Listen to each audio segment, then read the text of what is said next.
Kings ruled here, prisoners suffered here, some never left alive.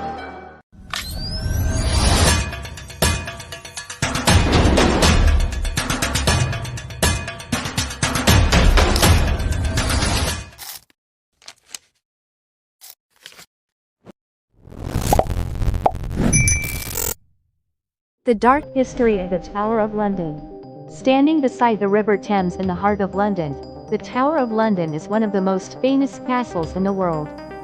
Millions of tourists visit the fortress every year to admire its ancient walls, royal treasures, and centuries of British history.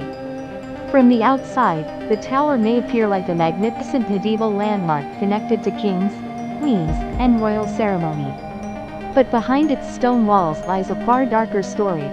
For nearly 1,000 years, the Tower of London witnessed imprisonment, torture, executions, political conspiracies, mysterious disappearances, and brutal struggles for power. It became one of the most feared places in England, a fortress where enemies of the crown entered but often never left alive. The history of the Tower of London began shortly after the Norman conquest of England in 1066. After defeating King Harold II at the Battle of Hastings, William the Conqueror became the new ruler of England. To secure his control over London and intimidate potential rebellions, William ordered the construction of a massive stone fortress along the Thames. At the center of the complex stood the White Tower, a powerful symbol of Norman authority. Built with thick stone walls and defensive towers, it was designed not only as a military fortress but also as a warning to the English population. The new king ruled through strength and fear. Over time, the tower expanded into a vast fortified complex surrounded by walls, gates, and defensive structures. Although it served as a royal residence for periods of history, the tower gradually became more infamous for another purpose: imprisonment. Throughout the Middle Ages and beyond, political prisoners, traitors, nobles, religious figures, and even members of the royal family were confined inside its walls. One of the tower's darkest chapters involved torture and interrogation. Officially, torture was not commonly used in English law compared to some parts of Europe. However, under direct royal orders, prisoners inside the tower could be subjected to brutal methods intended to force confessions or extract information. The tower contains several infamous torture devices, including the rack, which stretched prisoners' bodies painfully until joints dislocated. Another terrifying method involved confinement in tiny, dark cells where prisoners endured isolation and psychological torment. Among the most famous prisoners held in the tower was Guy Fawkes, one of the conspirators behind the gunpowder plot of 1605. Fawkes and his allies planned to blow up the English Parliament and assassinate King James I after his arrest. Fawkes was tortured inside the tower until he revealed the names of his fellow conspirators. But perhaps the tower's greatest reputation came from executions. Traitors and political enemies were often imprisoned within the fortress before meeting their deaths. Some executions occurred publicly on nearby Tower Hill, where large crowds gathered to witness beheadings and punishments. Others were carried out privately inside the tower itself, usually reserved for nobles or royal figures.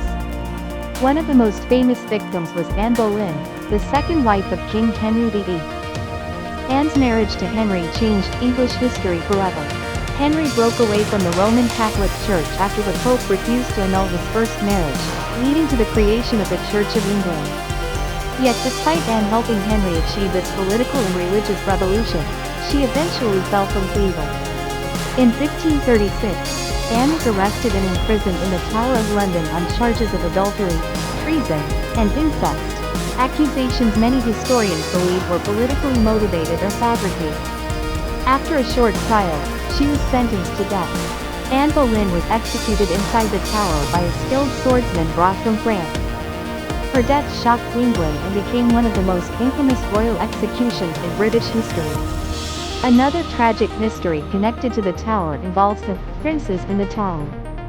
In 1483, two young princes, Edward V and his younger brother Richard, were placed inside the tower by their uncle, Richard, Duke of Gloucester, who later became King Richard III. The boys disappeared soon afterward and were never seen again. For centuries, historians debated what happened to them. Many suspect the princes were murdered to eliminate rivals to the throne, though the true identity of those responsible remains uncertain. The mystery became one of the most famous unsolved cases in royal history. The tower also played a major role during England's religious conflicts.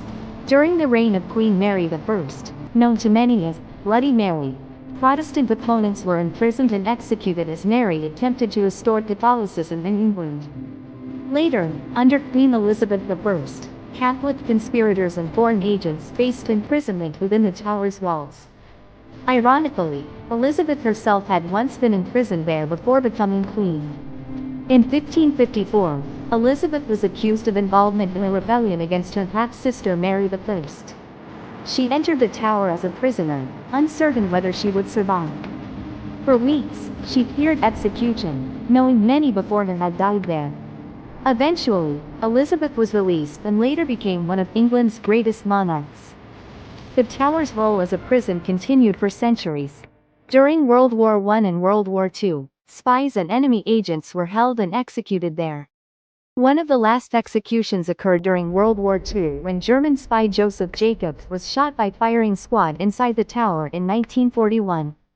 Beyond imprisonment and execution, the Tower of London also became associated with legends and ghost stories. Many visitors and guards have claimed to experience strange sightings within the ancient fortress. The ghost of Anne Boleyn is said to haunt the chapel where she was buried, sometimes appearing headless while carrying her own severed head. Other reported spirits include the two missing princes, Lady Jane Grey, and various tortured prisoners. Whether true or not, these stories contributed to the tower's dark reputation throughout history. Despite its terrifying past, the tower also served important royal functions. It housed the crown jewels, protected royal treasures, and acted as a military stronghold guarding London. Today, the crown jewels remain one of the tower's most famous attractions. Visitors can see crowns, scepters, swords, and ceremonial objects used in British coronations for centuries. Yet beneath the glittering jewels and tourist crowds lies a fortress shaped by fear, violence, and political ambition. The Tower of London reflects the brutal realities of medieval and early modern power struggles. Kings and queens ruled in dangerous times where loyalty could change overnight and political survival often depended on eliminating rivals. Inside these walls, nobles were betrayed, monarchs feared rebellion, and prisoners awaited uncertain fates. The tower's history reminds us that behind the image of royal grandeur stood a world filled with paranoia, executions, and deadly intrigue. For nearly 1,000 years, the Tower of London served as both a symbol of royal authority and a place of terror. Its stone walls absorbed the secrets, screams, and tragedies of generations who lived and died within its shadow. Today, it stands not only as one of Britain's greatest historical landmarks, but also as a haunting reminder of the dark side of monarchy, power, and human ambition.